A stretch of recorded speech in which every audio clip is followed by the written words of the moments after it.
Hi, Steve Scotton here. It's been a while since I've posted a video on LinkedIn. Thought it was time that I did that again. I just wanted to talk very briefly today about professional development for trainers and assessors in RTOs. Often this is an area where people aren't really sure of the activities that they should be doing to develop themselves professionally, as we are required to do according to clause 1.16 in the standards. But fortunately, ASQA has a fact sheet out about meeting trainer and assessor requirements, and there's a lot of activities, about 8 activities that are listed on that, that make it very clear how you can develop yourself professionally.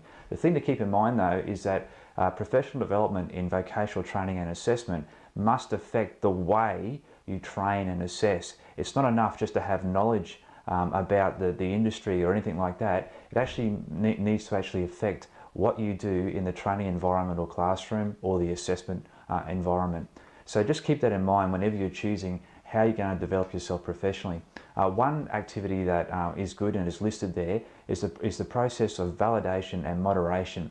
Now, I've found that many people in vet circles don't actually understand what the difference is between the two. Often these terms are used interchangeably, but they're actually two different things. The best way to see the difference, I believe, is to understand that one happens before an assessment decision is made and one happens after an assessment decision has been made. So the one that happens after is called validation. And what happens there is, so basically the decision has been made, you can't go back on that decision. The student is aware perhaps that they've been deemed as competent in a unit of competency, or they may even have their certificate or whatever else. So you can't actually renege on your decision. But what it means is you get a sample of decisions or a sample of assessments that have been completed by your students, and with other people that train and assess the same units, you compare samples of assessments and see how different people mark them and how the evidence they've gathered to determine whether someone is competent or not. And you ask the question, did we actually make the right decision? And do the tools that we've used, do they actually assess the unit of competency properly? And so you have a discussion about that, and from that you take some notes, and often there's a continuous improvement process that comes from that to your training and assessment materials.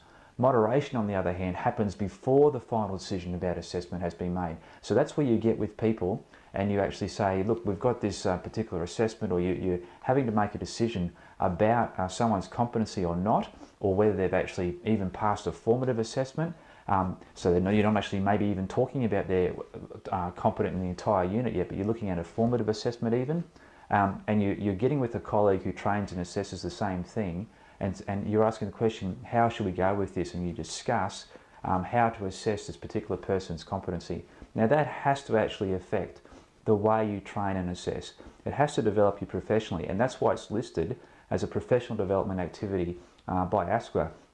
So the thing to keep in mind is, if you do ever do that sort of stuff, talk with a colleague about whether someone's competent or not, or whether they've passed a particular assessment or not. Make sure you keep evidence of that, even if it's just a form that says, hey, I discussed this with my colleague, you both sign and date it, and that's evidence of moderation.